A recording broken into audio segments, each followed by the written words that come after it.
Jesus Christus und die Liebe von Gott und die Gemeinschaft vom Heiligen Geist sind mit uns allen. Amen. Jesus sprach: Siehe, ich bin bei euch alle Tage bis zum Ende der Welt. Mit dem kraftvollen Zuspruch und dem wunderschönen Choral begrüßen wir euch, liebe Mitfeierende, ganz herzlich zu dem heutigen Gottesdienst. Wir, das sind Ulla Lötters am Klavier und ich, Delia Zumbrunn. Die Kirchgemeindestube so schön parat gemacht hat Tanja Solida und die Aufnahme vom Gottesdienst machte Michael Zbinden. Herzlichen Dank dafür. Ihr habt zum Anfang einen Choral gehört. Vielleicht ist er euch bekannt vorgekommen. Ein Choral, der gut passt am Anfang vom neuen Jahr. Ich lese euch die erste Strophe. Hilf, Herr Jesu, lass gelingen. Hilf, das neue Jahr geht an. Lass es neue Kräfte bringen, dass aufs Neu ich wandeln kann. Neues Glück und neues Leben wollest du aus Gnaden geben. Ja, am Anfang von dem neuen Jahr bitten wir Gott um seine Hilfe für das, was kommt. Und ich finde, es passt im Moment besonders gut. Auch die Bitte um neue Kraft für das, was jetzt kommt und um neues Glück und neues Leben. Hilf, Herr Jesu, hilf, das neue Jahr geht an. Hilfe ist etwas, was wir aber nicht nur am Anfang von einem neuen Jahr brauchen. Hilfe ist etwas, das wir immer wieder brauchen. Es ist immer wieder ein Thema in unserem Leben. Manchmal ist, dass wir eben selber Hilfe brauchen. Manchmal auch, dass wir jemandem begegnen oder jemand in unserem Umfeld ist, der Hilfe braucht und unsere Hilfe gefragt ist. Aber was ist es eigentlich, was uns wirklich hilft? Und wie können wir jemandem wirklich helfen? Können wir auch von Gott Hilfe erwarten? Diesen Fragen möchte ich mit euch in diesem Gottesdienst nachgehen. Dazu habe ich euch eine Geschichte mitgebracht und anschliessend möchte ich 2 Gedanken zu dieser Geschichte mit euch teilen. Dazwischen hören wir jeweils ein Musikstück.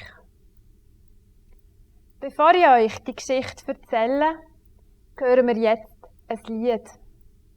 Ein Lied aus Dessay, meine Hoffnung und meine Freude. Ein Lied, das auch gut passt an Anfang vom neuen Jahr und an Anfang von dem Gottesdienst. Ein Lied, das ausdrückt, dass wir darauf vertrauen, dass Jesus mit uns ist und dass das uns Hoffnung und Freude schenkt.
Anstelle von einer Lesung aus der Bibel habe ich euch heute eine andere Geschichte mitgebracht. Und zwar eine Geschichte vom Dachs und vom Bär. Die Geschichte ist geschrieben worden von Daniel Fehr, einem Bilderbuchautor aus Winterthur. Die Bilder sind von Benjamin Leroy aus Belgien und das Büchlein ist erschienen beim Verlag Nube Ocho. Eine grosse Hilfe.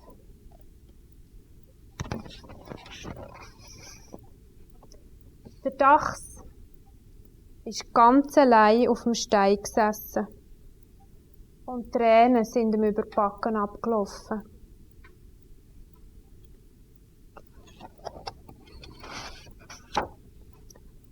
Der Bär hat es gesehen und ist zu ihm und hat gefragt: «Hey Dachs, was ist mit dir?» Der Dachs hat nichts gesagt. Er hat nur geschluchzt.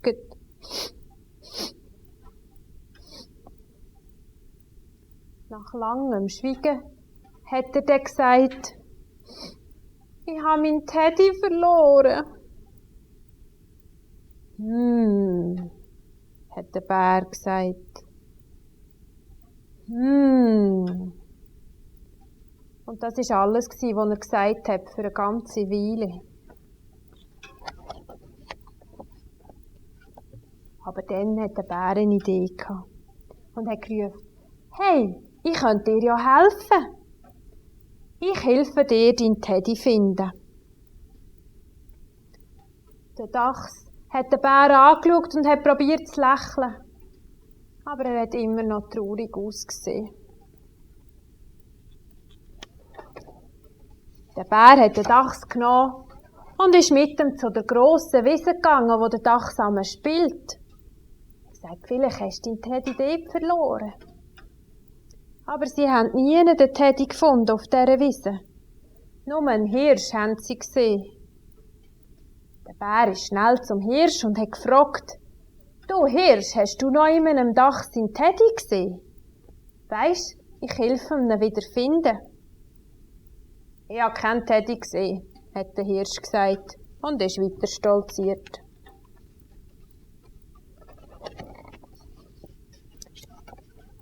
Da sind sie zum Waldrand. Der Bär hat gemeint, vielleicht dort so in diesen Büschen am Waldrand, wo es so ein bisschen dunkel ist, dort könnte ja ein Teddy verloren gehen. Sie haben gesucht, aber sie haben den Teddy nie gefunden. Nur Igel haben sie gefunden, eine ganze Familie.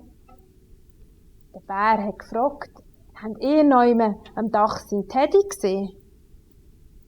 «Wir haben keinen Teddy gesehen», haben die Igel gesagt und haben sich zu einer Kugel geformt. Der Dachs hat nur so gestaunt, was die Igel können. Dann sind sie weiter zum See, wo der Dachs jeden Morgen geht baden. Vielleicht hat er ja dort seinen Teddy verloren. Der Bär hat den Kopf unter Wasser gehabt und ist schauen, ob er den Teddy noch einmal sieht. Aber er hat nichts gesehen. Und als er seine Frage wollte fragen bei den Fischen, hat es nur geblubbert. Ja, noch hat er gedacht, die Fische können ja eh keine Antwort geben. Und so sind sie wieder aufgetaucht.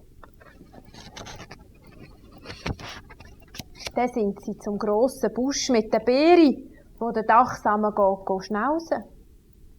Vielleicht hat er ja dort seinen Teddy verloren. Aber sie haben keinen Teddy gesehen, nur Vögel. Viele Vögel in allen Farben und Formen. Und die haben zwitschert und gelaffert. Der Bär hat gefragt, ob sie echt den Teddy gesehen haben. Aber sie wollten auch nichts wissen von dem Teddy. Und der Dachs hat gestaunt ab diesen vielen verschiedenen Vögeln.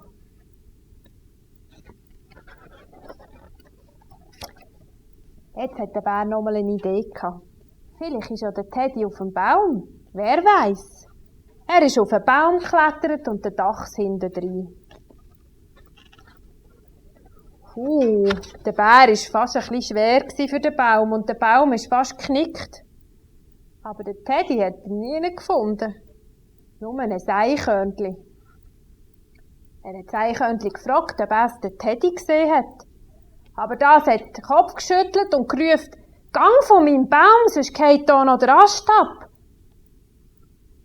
So haben sie halt wieder ab dem Baum müssen, ohne Teddy.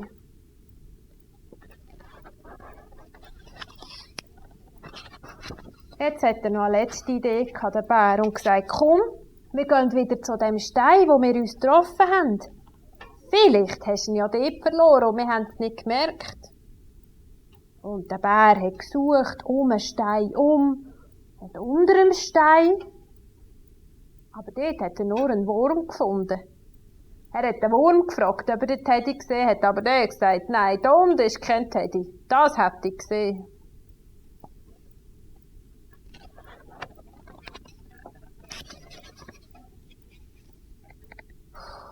Jetzt war der Bär ratlos.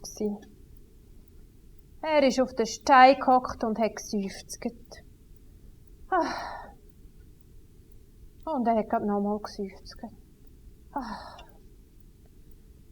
Enttäuscht hat er gesagt, es tut mir leid, Dachs.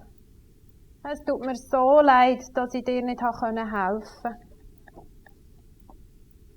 Da hat der Dachs grosse Augen gemacht und den Bär angeschaut und erstaunt gefragt, bei was helfen?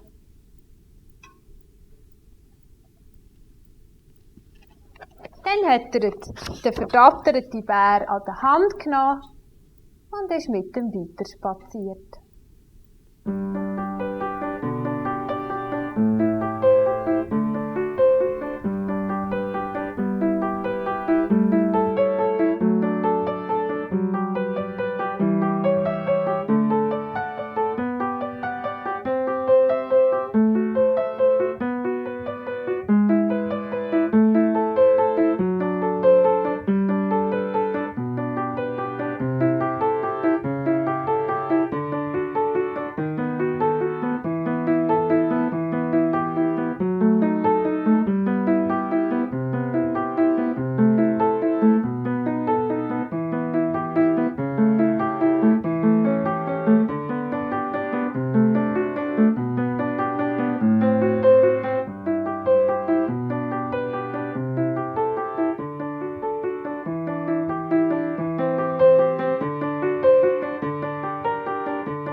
Kennt ihr das auch?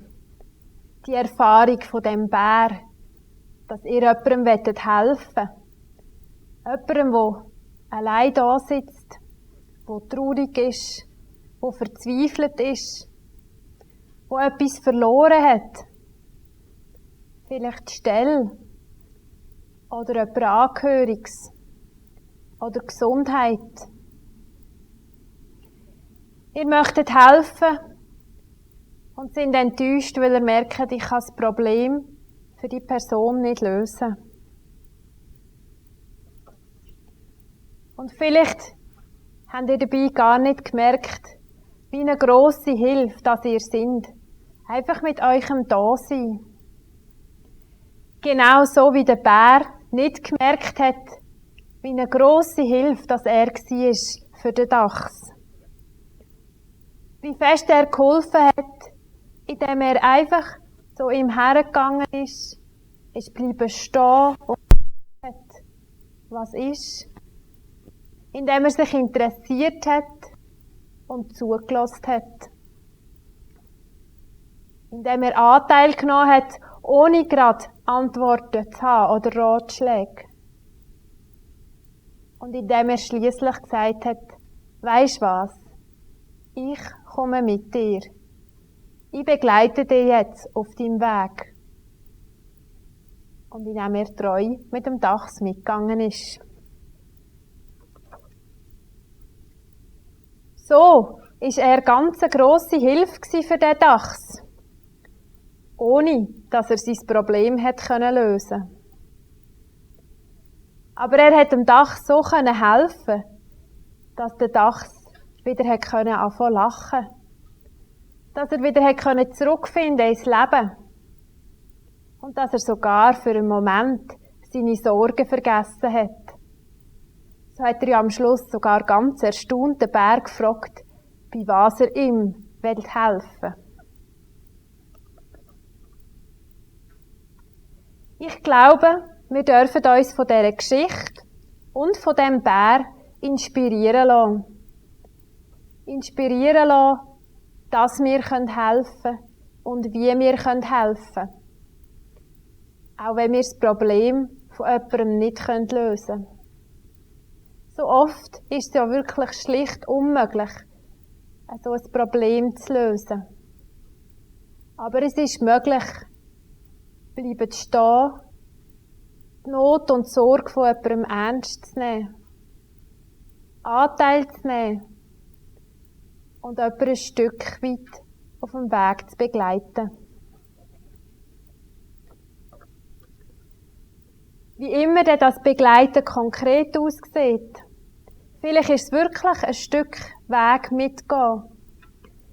Vielleicht heisst es auch regelmäßiges Telefon und fragen, wie geht's dir heute? Vielleicht ist es ein Brief oder ab und zu eine Karte, die sagt, ich denke an dich.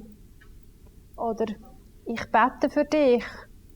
Und wo so zeigt, dass man mitträgt. Ich glaube, und es ist auch meine Erfahrung, sowohl als Dachs als auch als Bär, dass das eine grosse Hilfe ist.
Vielleicht sind ihr auch schon in dieser Situation gewesen, wie der Dachs, und habt erlebt, wie wohl das es tut, wenn jemand mit euch ist, wenn jemand mitgeht, auch wenn er oder sie euer Problem nicht hat können lösen für euch. Vielleicht habt ihr auch schon erlebt, dass ihr in so einer Situation euch Hilfe von Gott wünscht. Vielleicht habt ihr Gott schon um Hilfe gebeten. Und vielleicht habt ihr euch auch schon gefragt, warum Gott nicht hilft. Warum Gott nicht das Problem löst.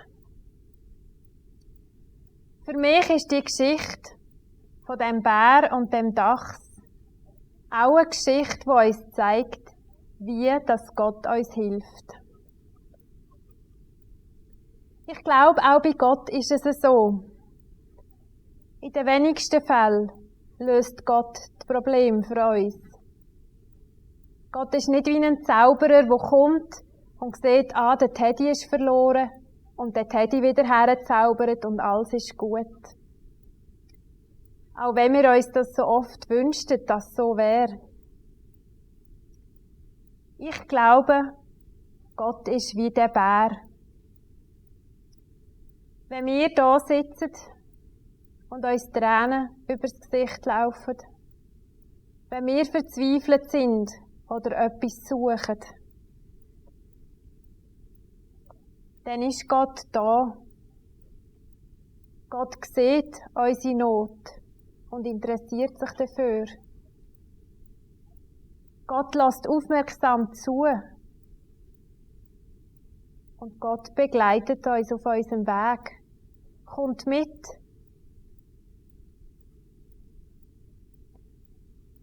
Gerade so, wie wir am Anfang vom Gottesdienst gehört haben, wie Jesus zu seinen Jüngern gesagt hat, ich bin bei euch alle Tage. So dürfen wir vertrauen, dass Gott mit uns ist, auch und gerade in solchen Situationen. Und ich glaube, dass das eine grosse Hilfe ist. Nicht ein übernatürliches Wunder und alles ist wieder gut. Ich glaube, dass es hilft, zu wissen, dass wir nicht allein sind mit dem, was uns traurig macht. Oder mit dem, was wir suchen. Gott begleitet uns. Ich glaube, dass das etwas verändert. Es löst nicht einfach das Problem, aber es verändert unsere Situation und es verändert uns. Und unser Blick auf das, was uns traurig macht oder auf das, was wir suchen. Ja, Gott verhindert nicht, dass wir manchmal traurig sind, dass wir Probleme haben. Und Gott löst die Probleme auch nicht einfach für uns. Aber Gott ist mit uns. So wie der treue Bär. Amen.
Ich lade euch ein, dass wir gemeinsam im Gebet unsere Anliegen vor Gott bringen. Wir beten. Gott, danke, dass du versprochen hast, dass du immer bei uns bist. Gott, du siehst alle Menschen, die im Moment traurig oder verzweifelt sind, weil sie etwas oder jemanden verloren haben.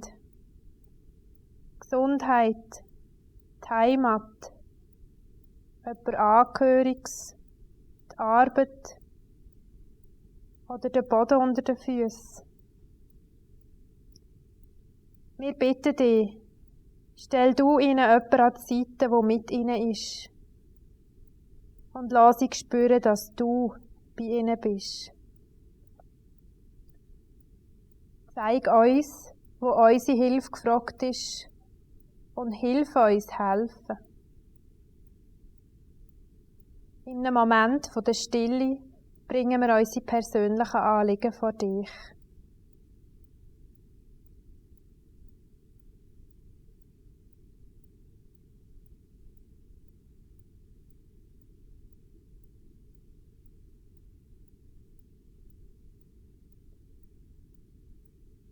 Alle weiteren Anliegen legen wir in das Gebet, das uns mit allen Christinnen und Christen auf der Welt verbindet. Unser Vater im Himmel, geheiligt werde dein Name. Dein Reich komme und dein Wille geschehe, wie im Himmel, so auf Erden. Unser tägliches Brot gib uns heute und vergib uns unsere Schuld, wie auch wir vergeben unseren Schuldigen. Und führe uns nicht in Versuchung, sondern erlöse uns von dem Bösen. Denn dein ist das Reich und die Kraft und die Herrlichkeit in Ewigkeit. Amen. Vor dem Segen hören wir das Lied von guten Mächten wunderbar geborgen. Und am Schluss von dem Lied heißt es: Gott ist bei uns am Abend und am Morgen und ganz gewiss an jedem neuen Tag.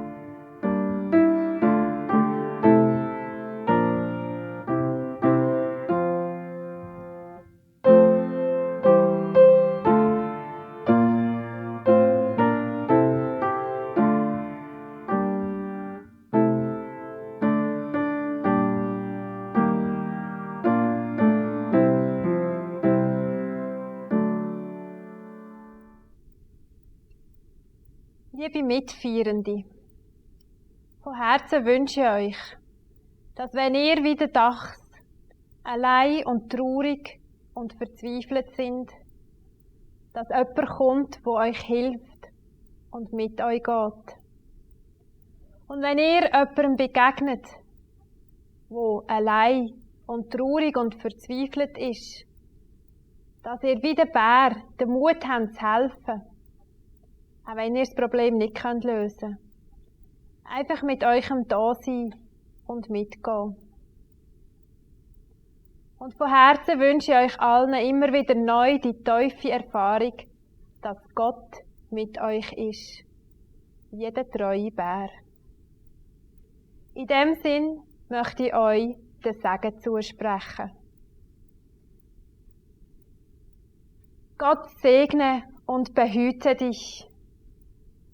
Gott schenke dir Freude am Leben, Hoffnung für alles Kommende und Kraft zum Lieben. Gott stärke und begleite dich auf allen deinen Wegen. Amen.